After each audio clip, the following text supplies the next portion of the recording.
Because Oh, okay. I want them to know that when they move in, that's why they're paying the $103 move-in fee, because I want to devalue price and lift value.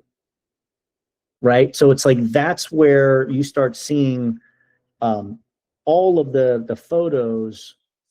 It all says the same thing. Like I've got it, my multiple rooms, it'll say allows multi-occupants, because if it's a private bathroom, I allow that to happen as an option. I don't have to say yes to anybody. I own my asset. But if I interview somebody and they're coming in as a couple, it'll tell you add an additional $100, for the room itself. So I can get as much of this stuff communicated out as possible during the buy cycle. So when they're making a decision, they're as informed as they can be. So I'm trying to answer all of their friction points that's going to lead me to a sale. Right. Just a different way to do it, right? One of the things that, Ryan, you're going to make sure that we talk to when we talk to our members that did select, even if you didn't approve them, I'm soliciting one simple question. Why did you select this room? Why did you select my property? Because the problem I have is I'm one of 27 properties available, and this is my billboard. So I need to enhance my billboard with the feedback I get from my preferred customers that say, why did you choose this? This is an example of that feedback. 9 out of 10 people enjoy the fact that it's a large room. So I accentuate large in everything that I do in the property description or anything else like that. It's like fully furnished, big, large rooms available, right? It's like I want to be able to tell them, other customers just like you, they like spacious, they like large, and you'll see that consistently through all of my stuff, because and they like private bathrooms. So everything that I've learned from customer feedback feeds back into how I market the room, and then it leads to more conversion and sales. Yeah.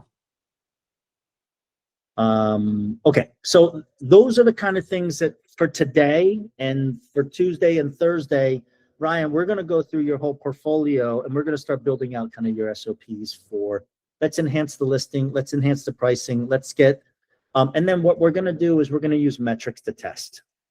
So if I'm looking at your property here, I can go to the metrics tab and go to this performance tab. Am I showing the right stuff? Yeah. Performance. Under the performance menu, you get another entire sub menu. Occupancy, tenure, time to flip, pending, listing. These are all operational things that matter. For you, this is the only thing that matters right now. Yep. I have no income coming. So let's go ahead and attack what matters the most, which is listings. We're going to drop down into the property that we're looking at. This is our baseline. So I'm going to take snapshots of what our current baseline is. Look, we're getting a ton of overall search impressions, mostly because there's just not a lot of supply in New Orleans. But this right here, to me, is a dumpster fire. We need more than 8, right? Like, I'm averaging 7 a day, and probably 3 of those are you, and 2 of those are me, right? So it's like, let's go ahead and see if we can get unique views up, because now what we did was, in this simple, stupid test, we're now the second listing in all of, everywhere. So if people are looking for a property, that's not us. That's not you, right? But like, this is you. There you go. Yep. We're on the second row, position 1, second row. We should start seeing a massive spike in this tab. So our overall impressions isn't going to go that much higher because we're on page 1. So everything on page 1 gets the credit for this piece, right? This is like, I don't know how much you have like retail grocery experience. Like, that's another business that I used to run. Procter & Gamble for Tide laundry detergent pays for shelf spacing. They call it, shelving, whatever costs, because they want eye right? They don't want the bottom on the floor where people have to bend over. That's essentially what this is.